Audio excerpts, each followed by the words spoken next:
guys, it's Lauren Yates from Rave It Up here, and today we're going to be having a chat over Zoom with Odie Gallop, who is the technical advisor of the TV show SWAT.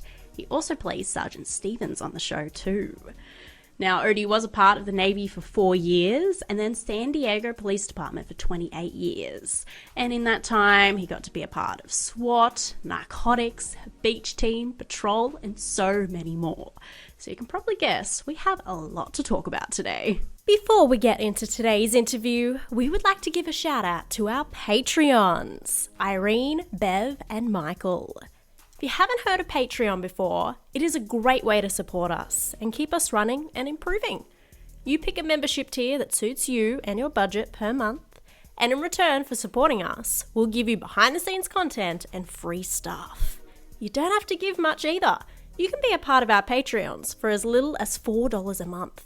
Just visit patreon.com/raveitup. You can even donate through PayPal if you don't trust other sites. You can do so just through our email, raveituptv@gmail.com. If you have any questions, please do not hesitate to contact us. We appreciate anything you can do to support us. Now, let's get into this interview. Odie, welcome to Rave It Up. It is a pleasure to have you on our show. How are you going today? It's going great. Thanks for having me. It's not too often that I get to do interviews, so this is great. Thanks for inviting me, and let's get started. You're very welcome. I love to always hear about the behind the scenes stuff. So, people always want to, interview the actors and the people on screen, which, you have been a few times on SWAT as well. But because you're such the behind the scenes guy, people kind of forget about you a little bit. It's sad. Well, that's okay. Sometimes it's nice to be behind the scenes, but usually we're behind the scenes making things happen. And, every once in a while I get thrown on there as Sergeant Stevens, but I don't mind behind the scenes, trust me. But you're the reason, it's such a great show. That I know that's a really big compliment, but I mean it. Well, thank you. I appreciate it. I mean, it takes a lot. It took a lot in the very beginning to get everybody going, but everybody was pretty squared away, and they were eager to learn, eager to listen. I mean, from the top down, they just wanted to portray, the people that I worked with in a positive and hardworking and, legitimate light. And they've done a great job, and they always worked hard. They worked hard from day one, and they still work hard. Well, it looks like a very well-oiled machine now after so many years it's been on. As you probably already know too, Kenny Johnson's been on the show as well, and Peter Anarati. So it'd be really great to, we've heard all their side of the story. It'd be really good to get your side of the story too. And they just kept raving about you, pun intended there, Rave It Up. They did just keep raving about you, just how amazing you are, and you're the reason that the show's so authentic and that they've learned all this, these amazing things that they're putting into the show. Yeah, I started, I was in the military. I was in the Navy for years, got out of the Navy, and then I was hired by the police department. I worked for San Diego PD for 28 years. Years of that were on SWAT. Other years were spent in undercover narcotics, dignitary protection, basically bodyguard stuff, patrol. And, from day one, when I met I got this job actually through a ex-military friend that I knew. I hadn't talked to him in like a year, and he was a, SEAL team guy. He called me up and said, "Hey, I got some friends in Hollywood. They're coming out with a show on CBS called SWAT, and they're looking for a tech advisor. Are you interested?" And I said, "Sure. What do they do?" I was getting ready to retire in about a year. And, I said, this was not on my horizon. I had not even thought of this at all. And so it was kind of, sure, what does a tech advisor do? And he told me, and I said, yeah, sure, I'd be interested. And how did he hear about it too? He knows a couple of the producers, unit production managers that were here, just knowing them throughout the years. And, I hadn't talked to him for a while, and he just called me up out of the blue. He knew I was on SWAT, and went from there. It's meant to be. Got to thank him now. Oh yeah, no doubt, definitely. Yeah. Well, and also because it is your first time on our show, I'd love to kind of start from the beginning of your whole career, your life, just to get a good idea of how you made it to where you are today. Because I have done my research on you, and I knew about the Navy and the San Diego Police Department too. So I got some other, more specific questions about that too. But I did also read that you grew up in a small town in Northern Maine. So how was it growing up in a small town? Is it crazy now looking back upon everything that you've achieved? Did you even think that was a possibility in a small town? That's a great question. I grew up in a small town called Holton. It is on the East Coast at the end of the I-95 freeway before you go into Canada. And I grew up there loving it. Of course, in a small town, when you're younger, you just can't wait to get out. You want to get into something bigger and do something different. Yeah. And I joined the Navy. Actually, my parents and my family moved to Florida, Destin, Florida for a year. My dad worked on an oil rig. And after a year, he came back and the family came back. And I was like, I'd like to expand and maybe try something different, go to a city, do whatever. So I just went into the Navy recruiter and joined the Navy. Wow. That's a big jump, though. That must have been very scary. Coming from a small town, I think I was ready for something. It was just exciting. It was just different and exciting. But, once you get older, like now, this point in my life, you look back on those days and you're like, you know what, I'm glad I came from a small town. It kind of had you grounded. The small town life, the rural life was great. And I actually would like to find a place back there and move back after I get done with this or get done with whatever comes in the future, because it is a different quality of life. I think in a lot of the major cities, everything is go, go, go, go, go. And when you have a smaller rural town, it's kind of like you can enjoy life and have a better quality of life, I guess I should say. Yeah, so retire there. Start there and you finish there. Right, exactly, yes. Yeah, big circle of life, isn't it? It is actually, yes. Yeah. And before joining the Navy, because that was right after high school, wasn't it? Were there any other careers that you did want to pursue? No, not really. I graduated high school and military was the thing that I was looking at. And when we finally moved back to my hometown, it was kind of like made the decision for me to do that. At the time, my parents, we owned it was kind of a smaller zoo. And it was probably, I can't remember how many acres, but we had different kinds of animals. We had lions, we had bears, we had bison, we had everything. In today's world, it doesn't, it wouldn't work. But back when I was younger, like I said, younger years ago, we had a pet lion that we had with us. Wow. And my dad would bring it home and we would play tug of war with it with a stuffed animal. And you had like lions that had those big like growls, and we'd be playing tug of war with it and it would be doing the growl and it would just pull it apart, shred it. But those are some good memories I have from those days when we did that. That's a little note that probably not a lot of people know. Yeah, that's so cool. I feel like I just got a bit of an exclusive there, a zoo. Yeah, you do, actually, yes.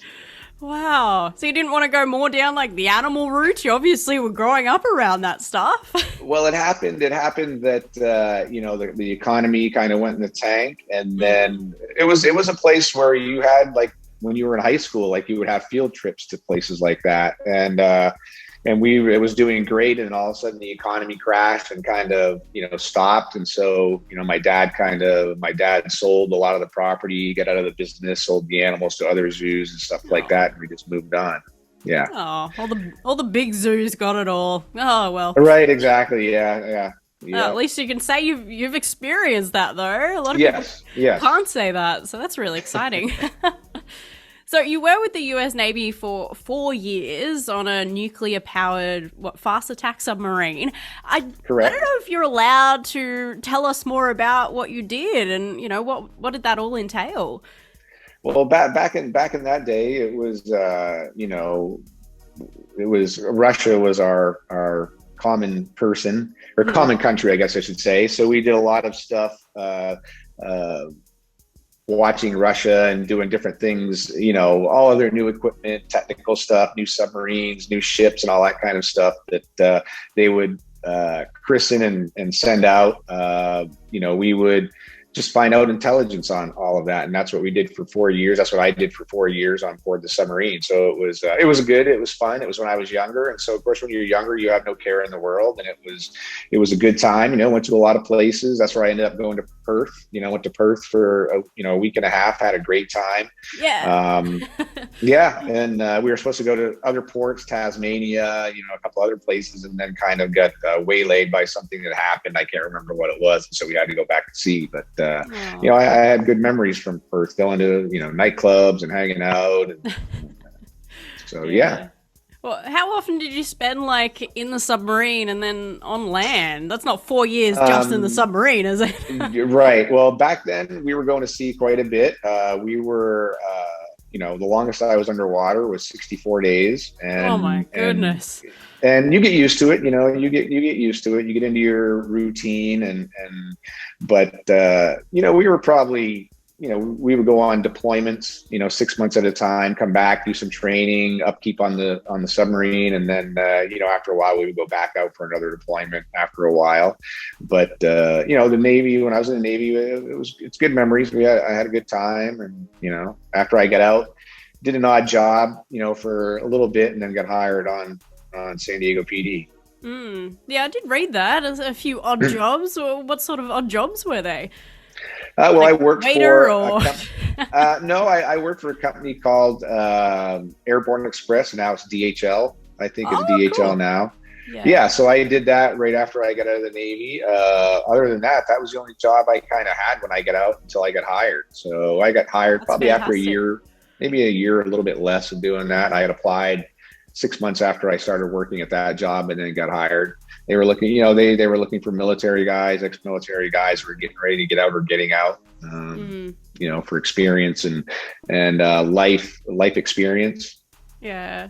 It's great hearing these stories because, when people just need to pay bills, it's cool, hospitality is always hiring or bartenders or whatever. Yeah. People go down that avenue, but that's really good to hear, something different. It's something I hear all the time in my interviews. So there you go. You're different today. Well, after the Navy as well, as you mentioned, the San Diego Police Department, it was 28 years of your life. Yes. That's a really long time. What was your favorite part? You obviously mentioned you were part of SWAT for a little while, patrol, the beach team, narcotics, so many different things. Do you have a favorite part of the whole thing? Any cool stories that you can share with us? I mean, I think every detail that I was on, I loved. I had a great time. Patrol is the meat and backbone of a department because they're the ones you see drive around the cars on the street all the time. Narcotics is fun because my Sergeant Stevens role here is a recurring character. So every once in a while I get on and they give me something and they're all like, well, did you take acting lessons? And I'm like, guys, I acted in real life to save my life to survive, undercover narcotics where we dealt with various, cartels, etc., with the team that I was on. So, that's what I tell the guys. I'm like, I acted in real life to survive. I love that. Yeah. So, but, the beach team was fun. I mean, it's obviously on the beach. And then I did SWAT for years, and that was great because you like the camaraderie, being together with with everybody on the team. We had a female on the team when I was there. She was a stud, and she made it through everything just like all the guys did. And I love that. I love to see people like that. I love to see women come on get on the teams because working just as hard as we did, and it was great. I love seeing that, and I love doing that. It was like I said, camaraderie, doing different things over years. Qualified as a firearms instructor, did different warrant services. We did different details for one that stands out as a newspaper journalist from Mexico that had been writing about the cartel constantly. They didn't like that, and so he had a couple assassination attempts on his life. So he wanted to come to America across the border to actually get out of the compound that he had been staying in, that he hadn't left for a long time. And so he came over here, and we provided a detail for him to do. He went to a speaking engagement, and then after the speaking engagement, he hadn't been shopping for a long time. He wanted to go to the mall, and then he's like, I'd like to go out to dinner to a restaurant. And so we took him out to a restaurant, or he went out to a restaurant. And we kind of sat out in the van, and while he was inside eating. But stuff like that. Doing, and then for years I did executive protection, dignitary protection for the different mayors of San Diego. Wow.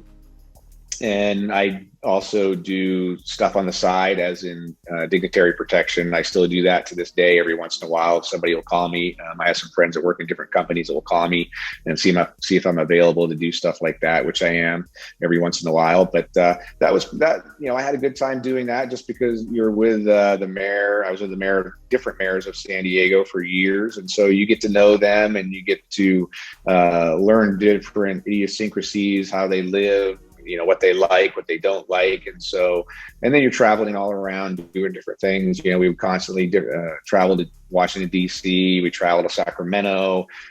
So it was, that and SWAT were probably my two, probably funnest details that I had. And there was always good memories in both of those. Yeah, seems like you fitted a lot into 28 years. I think the more important question I should be asking is, what didn't you do? Yeah, I didn't, the chief would always ask me if I wanted to get promoted. I was a detective, and he always said, you should get promoted. You should get promoted. And I would always, I'm happy where I'm at. I enjoy what I'm doing. I just don't think that, every person has to get promoted to a higher level if they enjoy what they're doing. Mm. And I think once you're doing something, you get to know that job inside and out. And I think today, maybe on some departments, people try to get people to do different jobs every year or two. And I think you kind of lose perspective on, being in the community. Or some guys like being in patrol forever, and they like going out into the community. And once they get promoted or go someplace else, you kind of lose that. Yeah. And, and for me, it was when I went through probably 3 or 4 different mayors. And so whenever the one mayor would leave, usually a mayor's detail, they get to pick whoever they want on their detail. So usually when they come in, they'll want somebody new to, because you're attached to the old person. But it was every time a new mayor would come in, it would be, you need to keep Odie. He has all the contacts. He treats you great. And, I knew a lot of people, so it was kind of easier to get into a lot of places. And so every time it'd be like, yeah, okay, you're going to stay with me for my term. And then the next mayor, okay, you're going to stay with me for my term. Yeah. It's like, okay. See, you do a good job, and then people rave about you, and you just keep, getting all these amazing opportunities. Yes, this is a great opportunity. I love it. Yeah. And I guess when you're at like the level that you were, you could do all those different types of jobs within the police department, where I guess when you're at a higher level, you can't really do that because you're just overseeing everybody. Yeah, definitely. Pretty much. When you get to, for us in my department, it was, you're a patrolman driving around your black and white car, and you were a detective where you investigated things. And then you could become a sergeant where you kind of oversaw other officers. You're still doing, in the field, driving around, taking care of your officers. But then, you're still relegated to doing a lot of paperwork and discipline or whatever you have to do. And then once you get to, after that for our department would be lieutenant and then captain. And after that is pretty much, I don't want to bag on everybody, but it's like, you're not really doing police work anymore. You're just pretty much doing a lot of administrational duties. Yeah.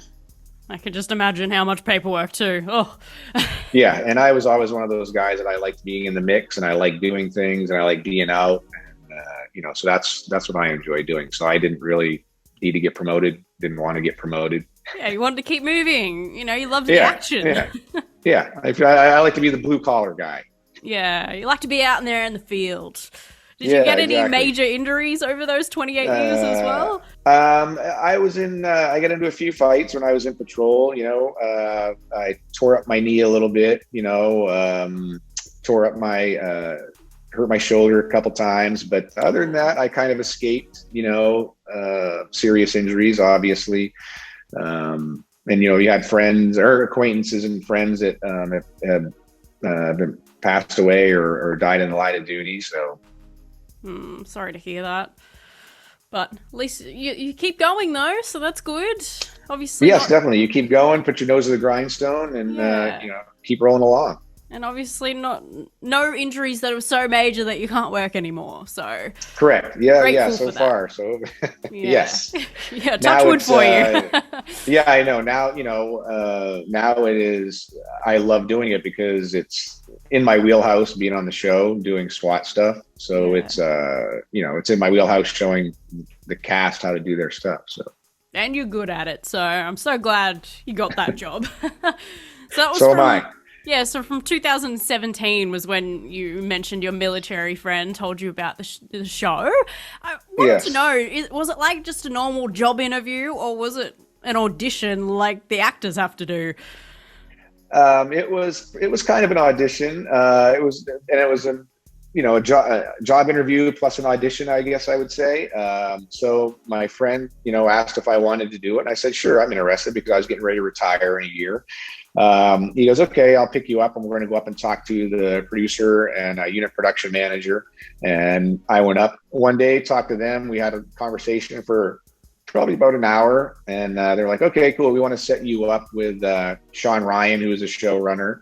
So a few days later, I went in and talked to Sean Ryan and Aaron Thomas, both of them, big TV people. Sean Ryan did The Wire. Aaron had done like Sleepy Hollow, a various amount of highly rated TV shows. And so I went in and talked to them for probably about an hour and a half, went through all my qualifications and what I can do. And they told me what they would like to accomplish. And I said, okay, that sounds good to me. And they said, okay, we want to set you up with Justin Lin, who was the director for the pilot. And Justin, I don't know if you know who Justin Lin is. He's done a ton of movies. He's done a lot of the Fast and Furious movies. He's done Star Trek movies.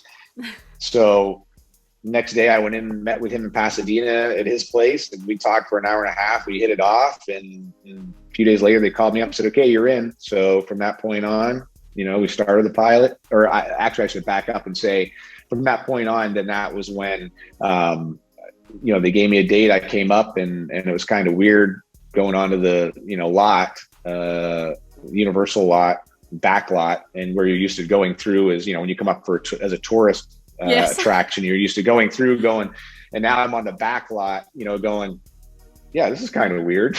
You're seeing the little trams go by, and you're like, yeah, I used to be on one of those. Yeah. And definitely a different feeling than all your police department work. It's like, oh, this is different, a bit out of your comfort zone. Yeah. But that's all good. Doing the job that I'd done for years, we're used to that. And it was just kind of, it was just different. It was just, I wouldn't say surreal, but just kind of, oh, okay, this is cool. Was there a time in your mind that you weren't interested in going for it? I don't think so, because I was getting ready to retire. I was thinking about doing security gigs, like dignitary protection stuff.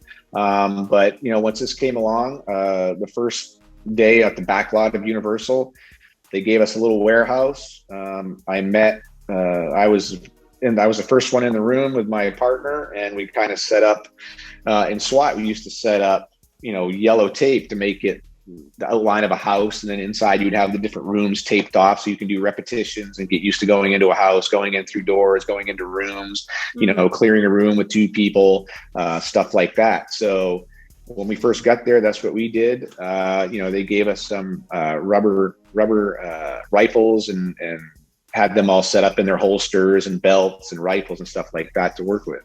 Yeah. Wow. I love learning about everything behind the scenes. Like the tape, that's something so simple, but it is, I'm guessing, one of the first things you had to teach them, as well as how to shoot.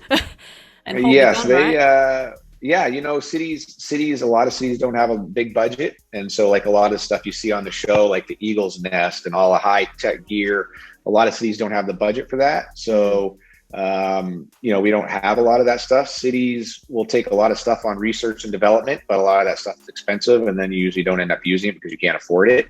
Yeah. But so that's how we did stuff, was we taped out the outline of houses, the rooms inside, and I was there when Shamar first came in, introduced myself, and he introduced himself, and we went from there. The rest is history. And everyone can afford tape, right? Yeah, exactly. Yellow tape, and we were ready to roll. Don't need a big budget. Yeah, no. Yeah. And you did say you retired from the police department probably a year or so later. So you were working with the police department and being the SWAT tech advisor at the same time. How was that, juggling all of that? That's a lot of work. It was a lot of work. I had a lot of vacation time built up because, I didn't really take a lot of vacation when I was on the department. So I had a ton of vacation time. And so I used that whenever they would need me on set. I would just take some time off, take some vacation days. And at that point, I had about a year left. And so I went in and talked to the mayor and I said, I've been here, a lot of years. I've got a lot of vacation time. I never really take vacation time. So I'm retiring in a year. And so I would like to do this. And I would like to use my vacation time as much as I can to get it down to almost zero. And I would appreciate it if you would let me do that. And he said, hey, you know what? The next point in your career is coming up, so go for it. So it was on both sides where the mayor of San Diego let me do that, and that's that was great. Oh, very respectful. So you didn't have to be on set every single day like the actors have to. Back then, I was on set a lot. I had a partner from San Diego that started to help me out because I couldn't come up all the time. I was here most of the time. And then when I retired, I've been here I'm on set pretty much every day now. And that after I retired, I just opened that whole thing up where I didn't have to commute a lot and do all that. So I'm on set pretty much every day now. Good. You need to make sure they're doing everything specifically. Oh, I do. Yes, I do. I jump on them. I get them in huddles, and I've told them before that it doesn't matter to me who you are. I want you to do it. And I've yelled at them a few times. That's what I told them the first day when they came into the warehouse, and we went through rep after rep after rep, repetition. And I remember that first day, and they were getting it down, and they just wanted to work hard, and they were like sponges. They just soaked it all up. And the last repetition of the day that I had them do was there was going to be a meeting in that room at the end of the day with the director, producer, some people from CBS and Sony, from what I remember. And so I put them on the spot, and all these people, high level people from the show were coming in, and I said, okay, you guys, we're going to do it one more time. And these guys sat down, they were getting ready for their meeting, and they watched us do the repetition. And I think they were kind of impressed at what we had accomplished in the few hours that we were all together. So yeah. And speaking to Kenny and Peter, they actually loved it and actually appreciated how specific you were, because it is part of the job that they needed to learn that. Oh, definitely. It is. And then before the seasons actually started, the production company rented out a abandoned power plant in Santa Clarita, and we had the whole day up there, and we just set them through, going through rooms and having targets in rooms, having suspects with guns in rooms, and doing stuff like that. And it was a fun day. They had a great time, and they learned a lot. And that's what I say. It's like, to this day, I stay on top of them, and I make sure that they do it correct. And if not, I try to correct them, and they do a great job at wanting to do it right. And I think that's what stands out about our show compared to other shows. And our show, there's stuff that, they like to do, the writers and stuff we like to do that's over the top a little bit. And my thing is, yeah, we can do that. And I massage it to make it look believable, or to make it look tactically correct, at least. And there's stuff that we wouldn't do, but I try to make it look as good as possible when they're involved with doing all their SWAT stuff. Yeah. Well, I kind of wanted to know too, because obviously there's a line between making it authentic and then, with TV and movies and stuff, they also want to make things look really cool and over the top. Like, I've watched every single episode and I'm fully up to date, but now I'm like going back from the beginning and rewatching it again. I'm getting my boyfriend to watch it because it's one of my favorite shows. I'm like, you have to watch it. Yeah. And I'm even like that second episode in season 1 when Shamar, so Hondo, comes in that helicopter and makes that shot from the helicopter. I'm like, but how about like the wind and the helicopter moving? And I'm like, what? Would that be possible? Well, I don't know. that has actually happened from an LAPD officer that was on SWAT here. That actually happened. True story. Wow. Yes, true story. I have not talked to the officer, but yes, it has happened. But yeah, there is stuff that like we never do. Like SWAT doesn't do investigations, right? So, yes. But you have to have something to keep the show going, to make it exciting, because with SWAT, you're kind of like training all day, and then you're waiting for a SWAT call, and then you're doing this. So it's kind of sometimes it's kind of boring. And so the show does investigations, and there's other things. Like I always try to get us to be able to have a couple people go into a room where you never usually go into a room by yourself. But, there's times, we have to massage stuff and for TV, for the story, which we do. And I just try to make it look as believable as possible and tactically real as possible, with what the story entails and what the scene entails. Definitely. My favorite part is that they're just so in sync. Like when you watch it, it literally is them being like liquid because it flows so nicely, and it's just such great teamwork, where in other shows or movies you see other SWAT team members and you're like, nah, that doesn't look as like nicely choreographed and yeah, no, you're right. And that's what I take. Yeah, I take pride. I take pride in what they've learned and what we do. And I take pride in the show. 96% of the time, they do what I would ask them to do, or correct what I ask them to correct. And I take pride in that. I really do. I take a lot of pride in how they've learned and how they do. We call it a stack or a stick or whatever, when they're all going into a building, and how they use their weapons going up and down, back and forth. And every once in a while, we take different takes, and there's a lot of takes in one scene. So sometimes something might slip in there that people will catch, and they'll email me, "Oh, I saw it." It's like, yeah, that wasn't, so that wasn't me. usually those first takes are the ones where they make little mistakes or whatever. And then the other ones, they clean it up, but then that might not be the best take for the director or the editor or whatever that they want in the show. But Laura, I take a lot of pride in it, that our show, I watch a lot of shows, and I'm sure you watch a lot of shows, and I just watch how our team, our guys, our cast move through, and I'm proud of that. And I watch the show, and I'll give them critiques after the show, what I saw that I didn't catch when I was there, because usually I'm with the director and I'm standing behind, we call it video village, and I'm standing behind the camera watching, so I can see what will look good and if they need to correct something. And at this point, I need to correct them just a little bit, tweak stuff here and there, and to keep them going. But yeah, I take pride in it. I do. Yeah, you should. And I know I've only met you today, but I'm proud of you too. Can't have them slacking off now. And I think a lot of that is teamwork. And so, I don't know what Kenny said or Peter said, but we hang out. Some of us, some of us hang out.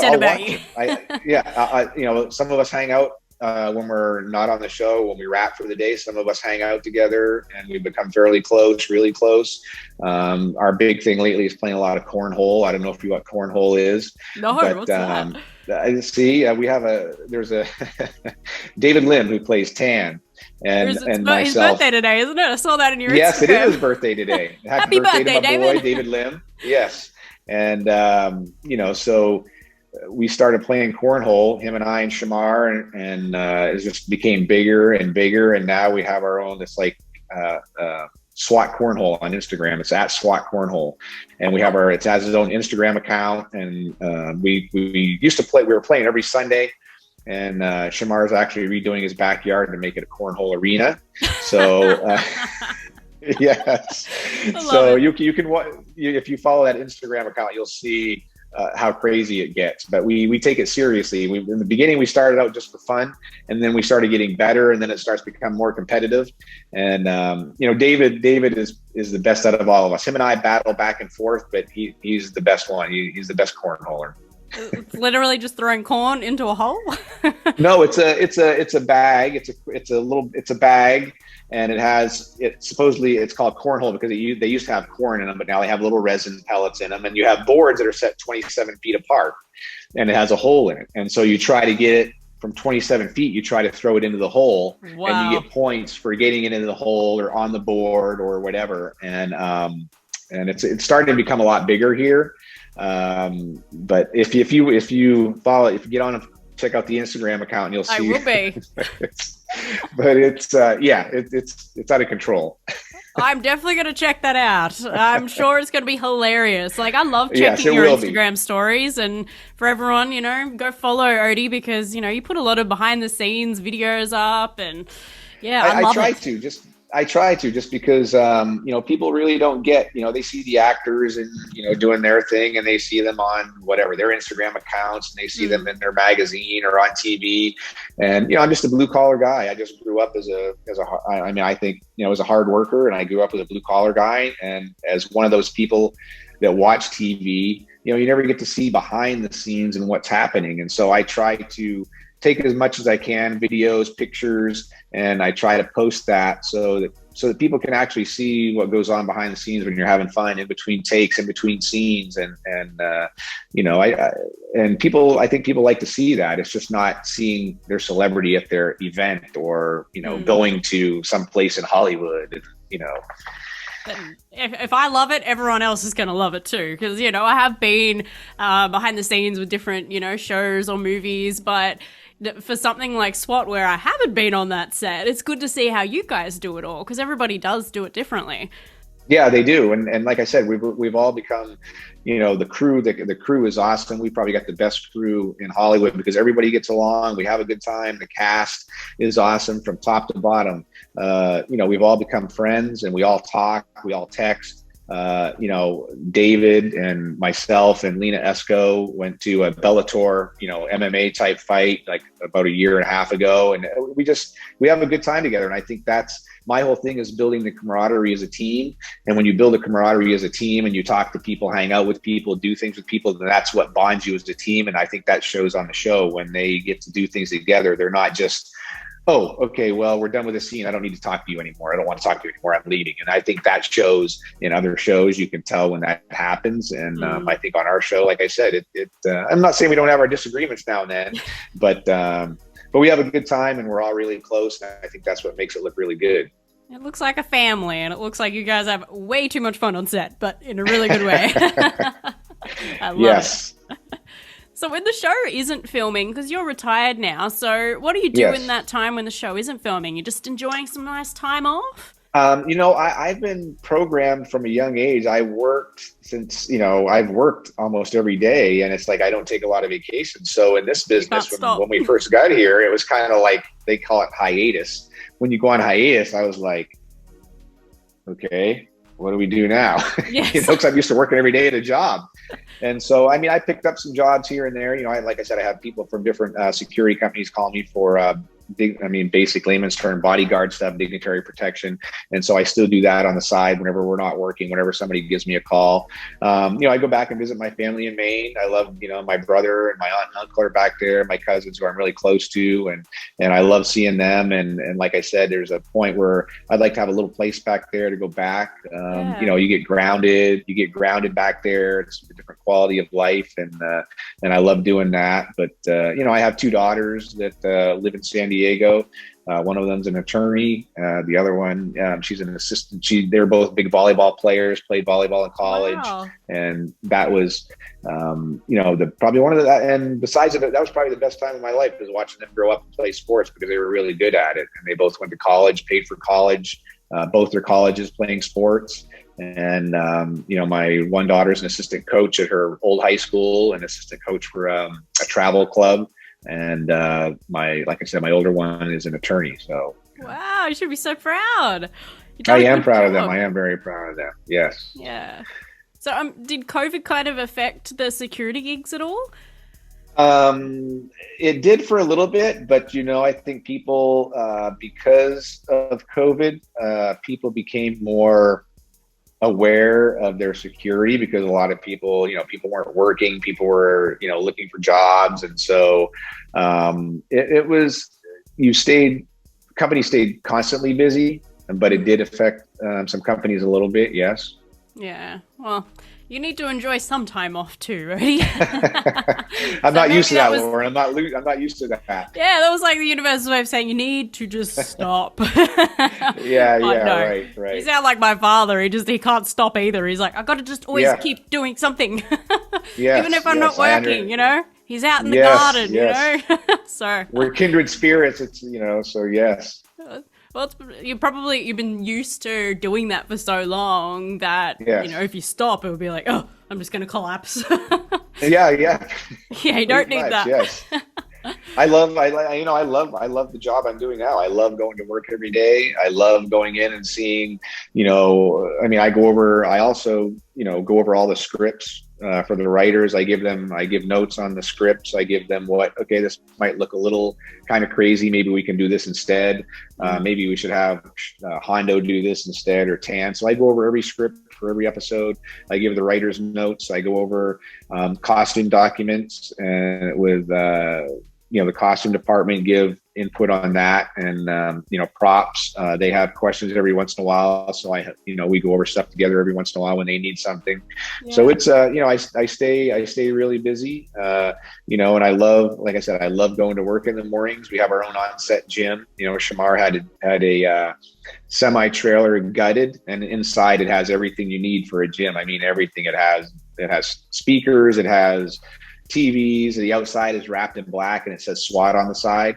And that's like my second home from here. I go there, work out early before everybody else gets there. That's so cool. I was going to ask how you're staying fit these days, obviously on set with Shamar. Yes. And, thanks to him, he had that made. That was a lifesaver, last year during COVID. We could only have one person go in at a time, and then it had to be cleaned after that person left and disinfected and all that kind of stuff. But that was a lifesaver last year. I actually, when the pandemic hit, you get online and nobody had any weights or anything. And so I went to Walmart and they had like I went down the weight aisle. There was one box and it was like sitting sideways of like a dumbbell, a straight bar with weights. And I was like, that's mine, So it's kind of like I did that every day during the pandemic because everything was closed. Yeah, it looked like everybody was trying to buy weights. They were doing the exact same thing as you. Yeah. Same thing happened here. They're everywhere. It's just sold out all over the world. It was crazy. Yeah. Well, at least you could still work out. So thank you, Shamar, for keeping Odie fit. You needed to. And are you still like keeping up to date in some sort of regard when it comes to, drills and what the real SWAT officers are doing to this day? Because obviously you're not with this police department anymore and you want to keep up to date with all of it. Yeah, I have another friend that helps me out every once in a while, but usually it's me every day. But he'll come up if we have to have double days where we have 2 units working, and I can't be on another unit. I can only be on the one. I can only spread myself so far. Yes. So he comes up and helps me out, and he just retired last year, and he was actually the commanding officer of SWAT in San Diego. So we still get. It's like, but for SWAT teams, it's kind of like, you use what works. If it's not broke, don't fix it. And you get new stuff every once in a while. You try to update things. You try to change things. And sometimes it's, the old military thing is, KISS, keep it simple, stupid. And like a lot of us, and for me personally, that's the way that we try to do that. There's a lot of new things out there and we try them and other departments try them and they use them. And so that's what I tell our guys. That's one other thing is I tell our cast, like they'll go out and they might go shooting with somebody that's a cop or somebody else or another SWAT person. And I tell them, I go, the thing is you go out and they might say, well, we do it this way. And I tell them people do things differently. Other teams, SWAT teams do things differently. It's not wrong, but they just do it differently. And for me, I like to do it the way that we do it, that our team did it. And then, so then it doesn't change and you just keep getting that repetition. And, I go, other teams, they might do some different things, but it's not wrong. That's the way they do it, but we need to do it this way. That's good. Yeah. It's good to kind of get both sides of it as well. And then you decide which way you do want to go down as well. Yes. Now, I asked this question to Kenny and Peter, but I think it probably would be best getting this question answered from you because you've been able to see all the actors and how they've done with, their drills and all their training. Who do you think could easily be a real SWAT officer? I think, honestly, they all go to, there's another place they all go and they do some shooting at. And honestly, right now they've been doing this for 5 seasons. Yes, and so long time. I have pretty much trained them in everything that we do. They don't face real bullets. They don't face real SWAT, missions. They don't face real assaults. They don't face real going into a building. But, if it was something basic to do, I've trained them all. And if it was something that came up that I'm just using a hypothetical and Yes, we had to, go do something, I would trust them to go with me. It's all of them have been working hard, and all of them to a T listen to everything that I say, and they do everything that I ask them to do. So I would feel comfortable going with them into, say we had a warrant going into a house. I would feel totally comfortable going in with them because I trust them, because they've been working hard and they go to the range, they fire rounds, they go to the range, they practice. Now it's different being a SWAT guy or SWAT girl, SWAT woman, but I got a feeling that if we went someplace and we had to do the deal, and I was their sergeant, their CO, I got a feeling they do pretty good. Wow, that is a huge statement. I should send that to all of them. They'll be like, "Oh." Yeah. They either respect you and think you're so nice, or they're really scared of you. We're just gonna do everything Odie says. Honestly, it's probably a little bit of both, because I don't let them get away with too much. I jump their crap when they do something wrong. If they keep doing it, I jump it harder, and they know that. And like I said, I'm proud of what they do, and the thing is, I tell them, I go, you know what, this is your reputation. When you move forward into, say, another cop show, into another show where you have to handle a weapon, into another show where you have to do something like this, it's your reputation. And it's also, my reputation when they go someplace and they say, well, we were trained by this guy. Oh, okay, you guys know what you're doing. Or when somebody sees them on screen, when you see them on screen, that's my reputation. You might see Shamar do something, or David or Alex. You see them do their movement or how they hold their gun. That reflects on me. Yes. So when you see that, it's like, if it was after this show ends and they're like, oh yeah, the guy from SWAT, the TA, that show was crap. That they look like crap. We're not hiring that guy or doing anything. So, I take it very seriously. And, like I said, I'm proud of it. You should be. As I said, it's one of my favorite shows, and I just can't get over just how authentic it looks, and just so proud of you. Good job. Thank you. And the whole team. And I love hearing that. I really do. I love hearing that. And you get people, like I said, you'll get people say, well, we don't do that, or SWAT doesn't do that. Well, you're right. But, this is a TV show. So I tell my buddies, my buddies understand that it's a TV show, and they know that I have to massage stuff. But still, people that aren't in that industry, like, cops, it's like the producers are like, we like people that can say yes and massage it and make it work. The person that says no a lot, like, no, we don't do that. No, we can't do that. No, we're not going to do that. That person's not going to survive too long.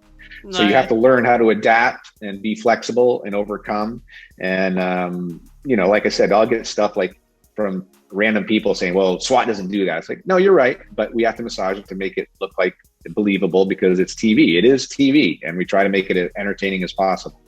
Yeah, because as you said, if it was just the everyday job of a SWAT officer, there is boring parts. So you got to make sure we're entertained for the good 40 minutes that it's on. Exactly. Yes, definitely. When you put it in that respect, then we totally understand. Yeah. Yeah. And we were mentioning your Instagram account earlier too, and I have noticed you post a lot of photos with Black Rifle Coffee. Can you tell us more about that? I did notice the t-shirt too. I was like, that's awesome. I'm going to be asking about that later. Black Rifle Coffee is a company that it's online only, and it's owned by veteran. It supports military veterans and their families. It supports first responders, and they have all kinds of any kind of coffee you like: light roast, dark roast, medium roast. They have espresso drinks. They have cold brews. They have all that kind of stuff. But I started drinking it. I've started buying their coffee online to put in my coffee maker. And once I found out that they supported veterans and first responders and families and all that kind of stuff. And I just kind of started following them, and that's, I love their coffee and I love their product. So, I support companies that support, military, veterans, law enforcement, first responders, and of course other things. But for me, that's big for me in my heart. Yeah, of course. We should all support them. That's why I wanted to bring it up. Yeah, well, thanks. I appreciate it. I'm sure they will appreciate it too. Yeah, you're welcome. Now, we also thought we'd have some fun and learn some cool fun facts about you by playing our game. Would you like to play our game, Odie? Sure. Yeah. Yep. Let's do it. So our game is called the 2-Minute Hot Seat. And also Kenny played it. Peter played it as well. And what I do is I ask you various questions and you just have to pick your preference. So it's like dogs or cats, singing or dancing. Yep. And you have to answer as many questions in 2 minutes as possible. And then we'll see where you sit on the leaderboard up against everyone else that's played the game on the show. So to give you a bit of an idea, Kenny answered 46 questions in 2 minutes. Okay. And Peter answered 48. So he actually beat Kenny by 2 questions. Let me get my AirPods in here so I can hear every question.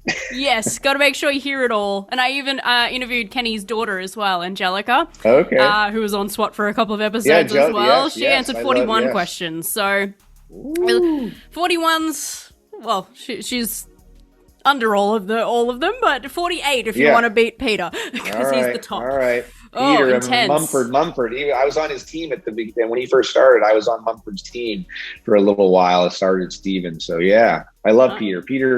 Peter's awesome. He's great. He's like the nicest guy. He's just awesome. He sure is. We were talking for, I think, like an hour and a half or something. We were just getting along so well. And because he was, being an actor for decades, he had just so many amazing stories to tell. That's the thing. I mean, I know we're going to get our game, but that's the thing the other thing is, before I got this job, it was like, I've seen Peter on like so many shows before, and I've seen Shamar on shows, and I've seen Kenny on various shows. And so it was like, and then, we have guest stars on our show, so it's kind of like we have a guest star coming up on the first episode of this season, Tim Murphy, and he's like been on a bunch of stuff. And even Commander Hicks, Patrick Saint Esprit, I mean, he's been on a ton of stuff. So I'm seeing these people for the first time when I came in, and I don't get starstruck by people. It's just kind of like, it's just kind of like, oh, that's cool.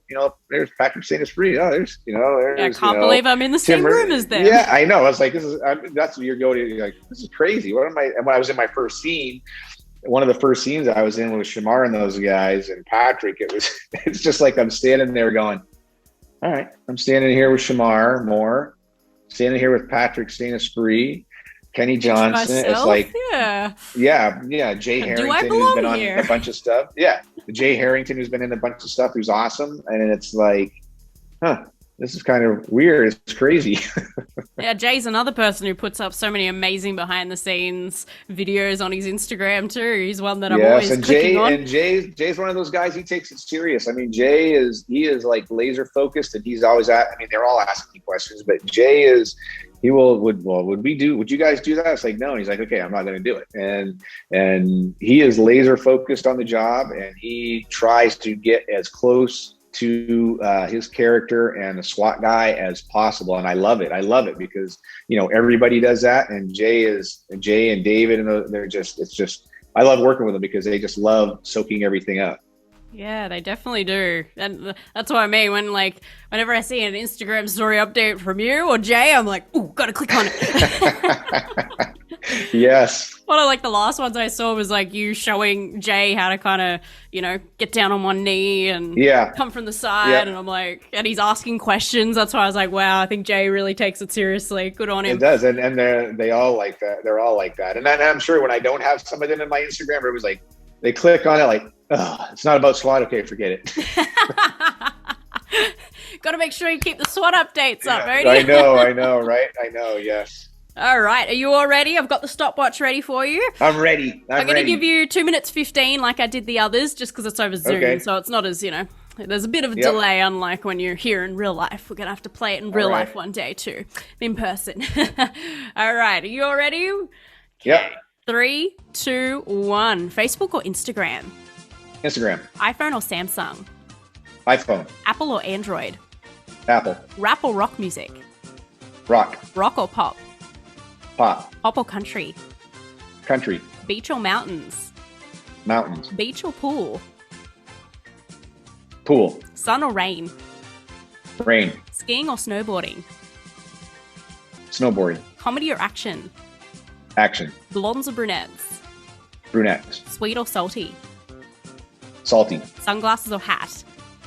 Hat. SUV or convertible? SUV. Mac or PC?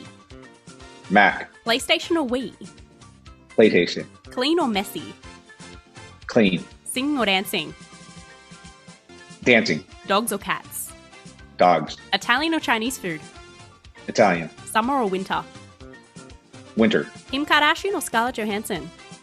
Scarlett Johansson. Johnny Depp or Will Smith? Will Smith. Mall or online shopping?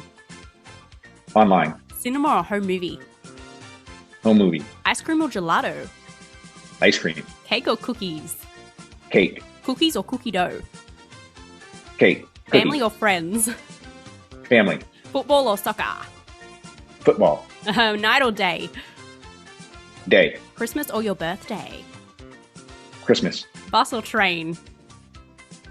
Train. Eye color blue or brown? Brown. Vampire or werewolf? Vampire. Texting or calling? Calling. Los Angeles or New York?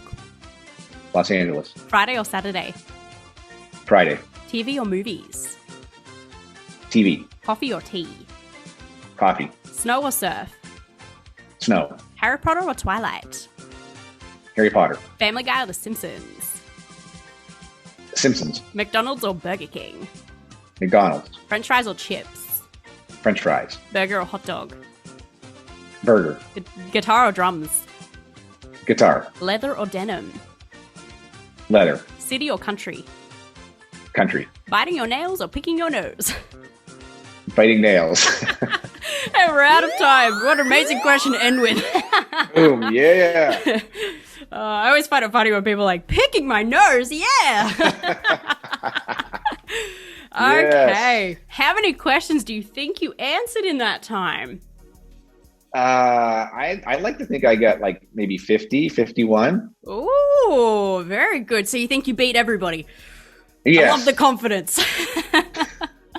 So as I said, Kenny answered 46, Peter answered 48, and you have answered 51 questions. Yeah. I can't believe how point you were. Were you counting them as you were going?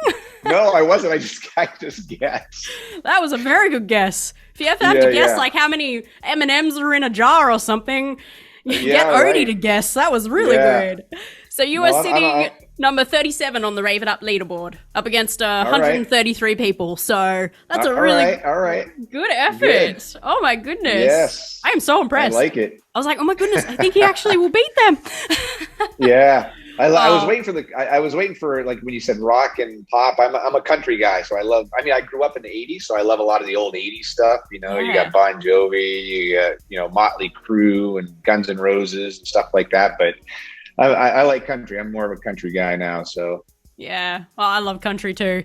The rock and pop's a bit hard because I love both, but yeah, there's some really hard questions in there. I'll give you that. No, it was good. That was good. It's a great way for us to get to know you. Yeah, definitely. I think some of them from what I remember, I answered one and I'm like, oh, I meant the other one, but I was just like, boom, I went for it. So got to make sure you win. Yeah, exactly. You're right. Well, if you ever come to Australia again, you let me know and we'll play it in person. Oh yeah, no, I'm in. So, beat your old I'd love to be able to come again. So I'm sure, Alex goes back.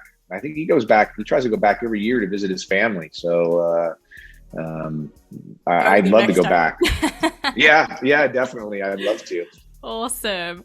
Well, we are unfortunately getting to the end of the interview now, Odie. It's gone very fast. I know. Boo. It has definitely gone very fast though. I'm like, oh my goodness. Yes, it has. Yeah. But as a closing statement, and was probably the most important question, knowing what you know now, what would you tell your 14-year-old self?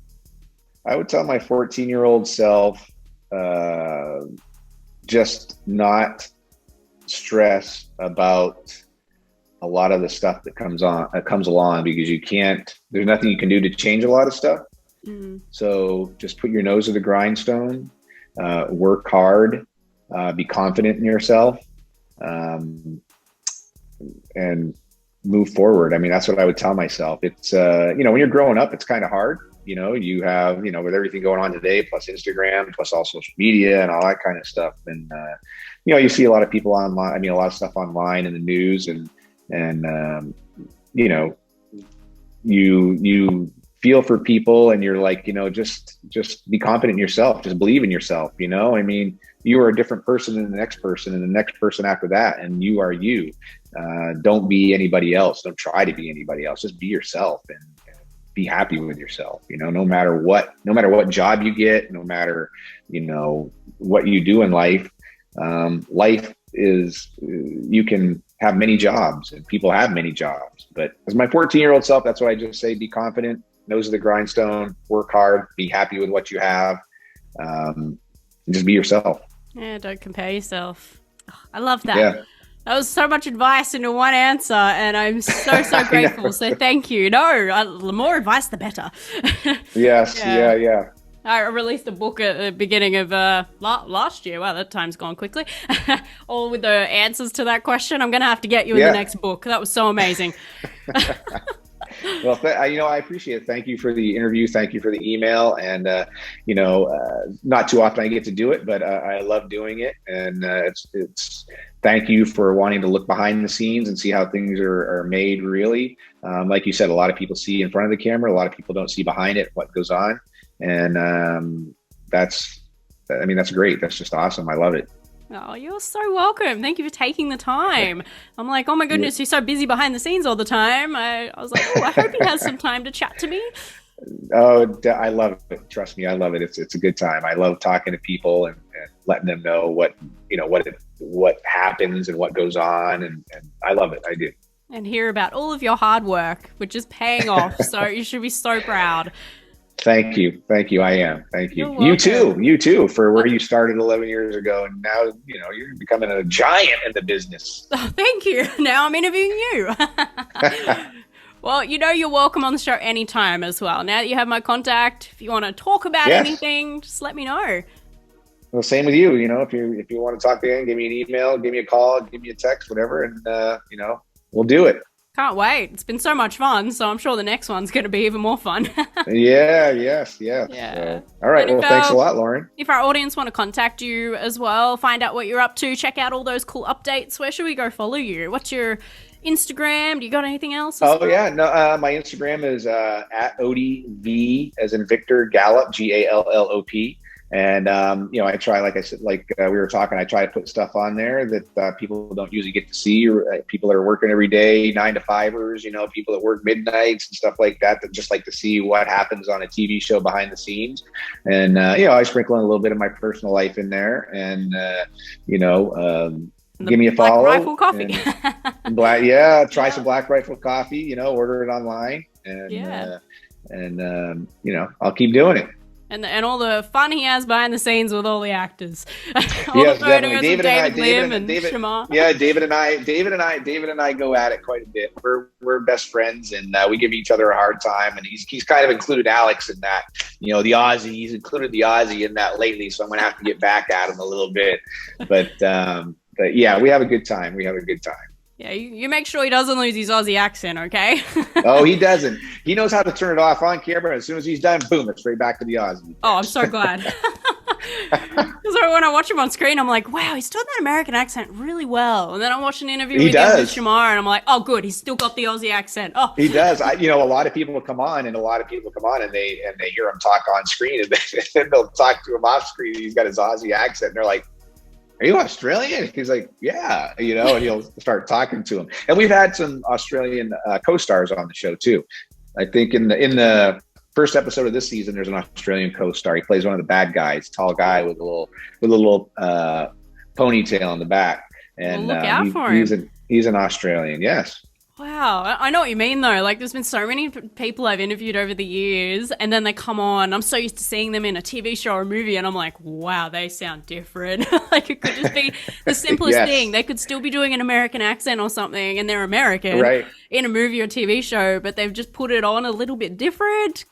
you know, different twang, or I don't know. And then I'm like, oh my goodness.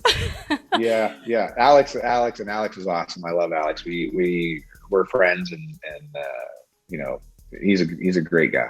Yeah. Well, as I said, it sounds like so much fun. Keep it up. I cannot wait to see the next season as well.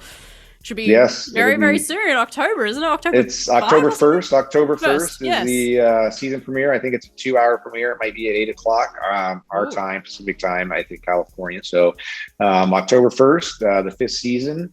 Get everybody to watch us Aussies have to wait a bit longer, but you know, unless we can find it somewhere online. I think Paramount Plus. I mean, it's a subscription access or whatever. You can watch it the day after, but yeah, we need to get a season 6. So you know, make sure everybody watches it, put it out there. Yes. If you ever want to talk about it, then you know, give me a email or call me or whatever, and we talk about episodes if you want, certain episodes, whatever. I cannot wait for that. Yes. Let's get to the nitty gritty and talk about each episode, each scene. That's right. How did you do this? And everyone, please support, because, you know, we want a season 20 if we can. Why not? Well, trust me, I would love that too. Aim high. Yeah, I want to get to season 6 first. Yes. We need that too. So thank you so much for coming on the show, and let's definitely keep in contact. All right, definitely. Thank you. Well, I hope you all enjoyed today's interview. If you'd like to check out any of our other interviews, visit our website, raveituptv.com. And remember, our podcast is on all podcasting platforms now. Just type in Rave It Up, and please share it with your friends. And if you haven't gotten our book, Knowing What I Know Now yet, please do so. It is available as paperback and ebook. And I also have a new ebook out now called Staying Strong, Finding Inner Peace During Hard Times. That is also on our website, raveituptv.com, or also Amazon. So please go check it out. And if you would like to support Rave It Up further, especially during these difficult times, please visit patreon.com/Rave It Up. You can receive free stuff and bonus content for picking one of our membership tiers for as little as $4 a month. We really appreciate anything you can give us. Thank you so much, guys. Thank you very much for your support and always sharing it with your friends. But for now, thanks for watching, and we'll see you next time. Bye!